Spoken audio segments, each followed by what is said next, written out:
Hello and welcome to Common Ground, an inside look at Suffolk County. I'm your host, Sheriff Steve Tompkins. Now, today's guest is Matthew Cahill, the Executive Director of the Boston Finance Commission. And the Boston Finance Commission is a watchdog agency that really pays attention to how all of the businesses in the city of Boston actually spends their money, spends your tax dollars. And what Matt and his guys and his board looks out for is ways in which taxpayers' dollars are spent judiciously, correctly, and appropriately. In other words, he's trying to save money for you so that we're not spending money on things that is just outrageously expensive and, dare I say, fiscally needless. Matt, thank you so much for coming on. Thank you, really Steve. appreciate Good it. to be here. First and foremost, tell us about what's called FinCom, the Boston Finance Commission. When was it begun? When did they start this? It was begun about 100 years ago, and it's through legislation. So at the time, the city was thought to be more corrupt than it should have been. So the governor had legislation passed saying that there would be this organization funded by the city of Boston. Right. And we would have the investigative powers to go in and look at any and all business of the city of Boston. And they also entitled us with subpoena powers. So it gave a little bit of an extra edge when we had a problem trying to get the information we wanted to get. Fast forward 100 years, does it still have the same kind of bite to it, the same teeth? I think it depends on the issues. I mean, I think some people have the ability to kind of overlook it and hope that time passes and that nobody will take a look at it again. Right. What's happened over time with me, however, I've been there 15 years, and as you know, I took over about 5 years ago. I've been there so long now that all the things they want to go away just by time passage is not happening. You know, one of the things that we were discussing earlier was they're talking about a school in downtown Boston. Right. There was a land deal made with the BRA 10, 15 years ago that gave them $13 million to put towards a new school in the Chinatown area called the Quincy Upper School, which is now up for discussion. So that discussion will come back around as to where that $13 million went and how much interest has been accrued over the last 10 to 15 years. Okay, so you've just cited that example. Take us through the process. So when something comes to your attention that really needs to be looked into, what's the next steps? So, well, let me step back a little if I could. We get this information from everywhere. It comes from a little bit of knowledge in the system. It comes from employees of the city of Boston who get very upset about things not working the way they should.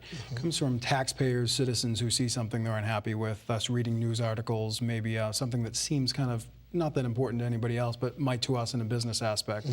So once we get it and we make a decision on that, we will go out and start asking formal questions to the citizens of Boston, to the people who work for the city, to the mayor's office, and requesting information, pulling data together through websites, through office data. And then we start building a case and asking the right questions. Once we get to that point, we bring it to our commission, who are appointed by the governor, and they're all private citizens and residents of the city of Boston. And we get kind of information as to where they think it should go and how they feel about the subject. And a lot of them have knowledge outside. We have a lot of lawyers, a lot of business people. So we're able to get that information and kind of weave it into our reports. So once you do that, you issue the report to the public, to the mayor's office, both of those entities? So you have a report that gets out there and it says, we think that this really needs to be looked at a little bit more stringently. Yep. Do you get pushback, just say, from the mayor's office? Depends on the subject. Yeah, I mean, generally speaking, you know, in this particular thing, last week we had a Red Sox issue, and one of the things that, you know, I don't believe we were wrong on the issue, which was that it should have been done through a more clear process and certainly done with more business practices in mind. One of the things that came out was the BRA's PR person said that I was interested in getting press, which, believe me, is the furthest thing from my mind.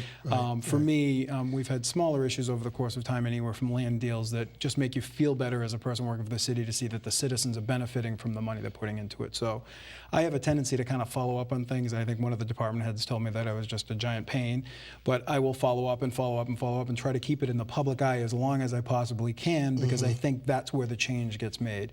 I think once it becomes public, you know, you have to account yourself to the taxpayers. But also I think sometimes the mayor, I always view the mayor as a corporate, you know, he's a giant CEO. He knows everything about the city, but he can't know everything at the same time. So we try to bring those issues to him in hopes that once he sees it and understands what's happening, that there might be a better way of doing business. So just for the folks that don't know, let's talk about the Red Sox deal. That's where the city basically said that the Red Sox would have access to Yawkey Way for a prescribed amount of time. Correct. They can just basically use it for their own purposes, for concessions and that sort of thing. And if I understand correctly, they will also be able to use the air rights over the Green Monster, meaning that they could put more seating there. Is that how that works? Correct, yeah. Okay. The seating is already there, yeah. So, Okay.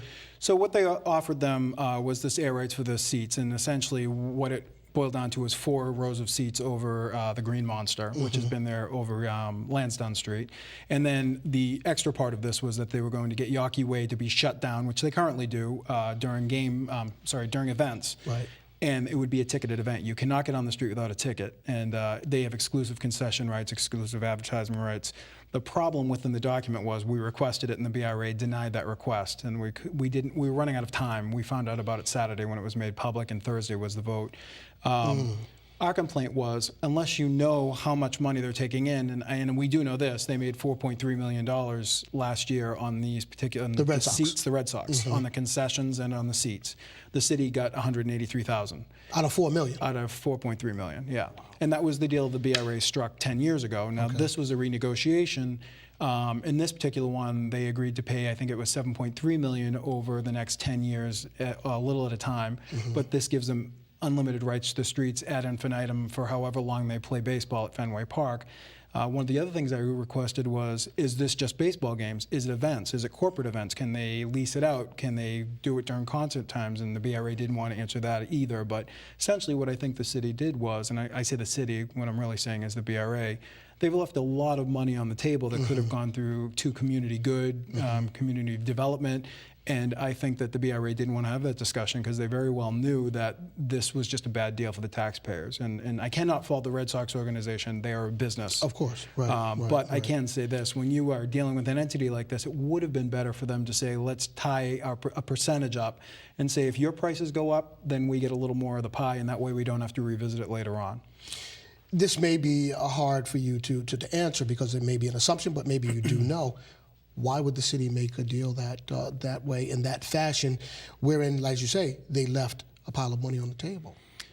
So I've heard a lot of different things. One of the things I heard was the Red Sox give generously to the city in other ways that aren't as visible, which I do agree they do give generously to the city. They certainly help out a lot of organizations. And again, they're an organization that's looking to make money and save money. As a government employee, we're not given paychecks to make money. We're given paychecks to make sure the money is well spent and to save money. Right. The Red Sox organization works in an opposite direction. They make as much money as they can, and that's how they benefit.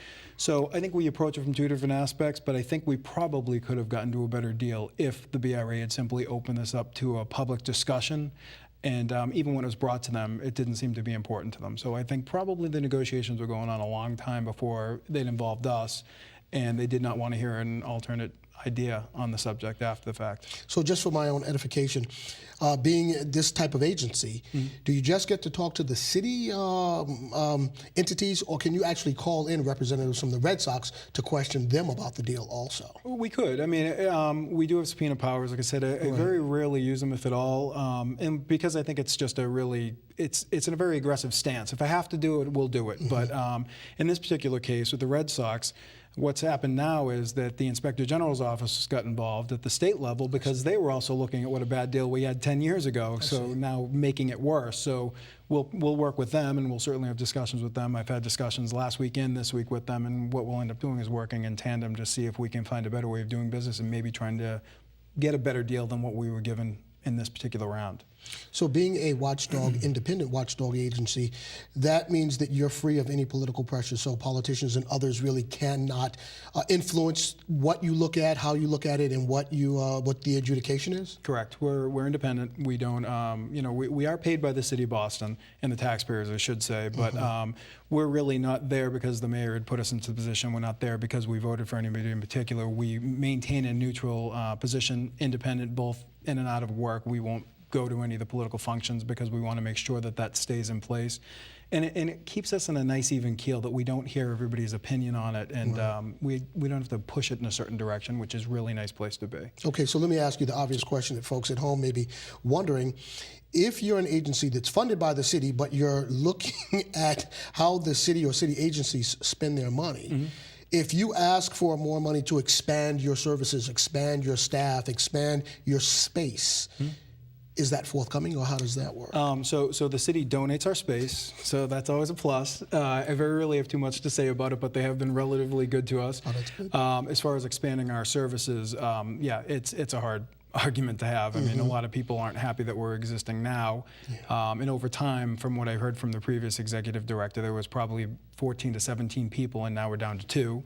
For your staff? For our staff. It's me and one other gentleman. Okay. And we recently requested a secretarial position so that, because we are literally doing our own filing, phone answering, and we fit all this in on our free time.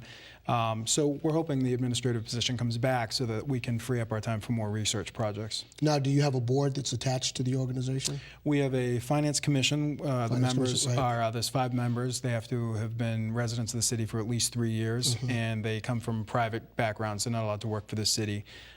They rotate in and out. The seats are in different lengths of time, and they end at different times. So you're constantly kind of getting fresh blood into the organization. They can be reappointed too, so they can have a few people come in and serve long periods of time. And it has happened, but it's very rare because commitments outside of the office. It takes a lot of time when you're really trying to get yourself into a project, and all of a sudden you're on to the next one. And people have private lives. It's tough. Two-part question. How are they appointed, and how do they work with you and the other gentleman that's on your staff? So they're appointed by the governor. They apply for the position, and they go through the governor's council, and they're brought in. We have no control over it. On occasion, they will ask us if there's any business with the city that we'd be concerned about, but just more or less to make sure that it maintains its independence. And they work kind of, it depends on the person. We have some people that work a lot more with us than others. We have a chairperson who basically, she will call the office now probably 2 or 3 times a week and ask us questions. It really is dependent on the member and how much they want to be involved. As we discussed in the Red Sox issue, it's been a very big involvement in the members because it's such a public issue. It became such a public issue that they all had been asking, can you email me? Can you keep me up to date as to what's going on? And I think that's because in private life, if someone comes up and speaks to them, they want to know, and they want to be able to help us if they need to jump in and help us out. Now, will politicians also call you and say, hey, there's an issue that I want you to look at? Absolutely. Yeah, Okay. It happens on occasion. City councilors, we do have people, like I said, some of the employees will do it, department heads, some of the employees that work at the city that are just, they've made kind of inroads trying to get something fixed, and they're not getting to the point they need to get to. But for the most part, we pretty much stick with the local city government.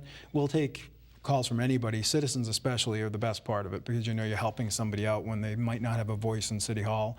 And we go anywhere from dealing with these, $260 million projects all the way down to somebody saying that, the city took my property and shouldn't have taken it, and I need you to give me a hand. Oh, okay. So it really covers every single department, every single issue you could imagine in the city we cover. Okay, so let me give you another illustration. I believe quite some time ago, not too long ago, I remember reading about valet parking in the city.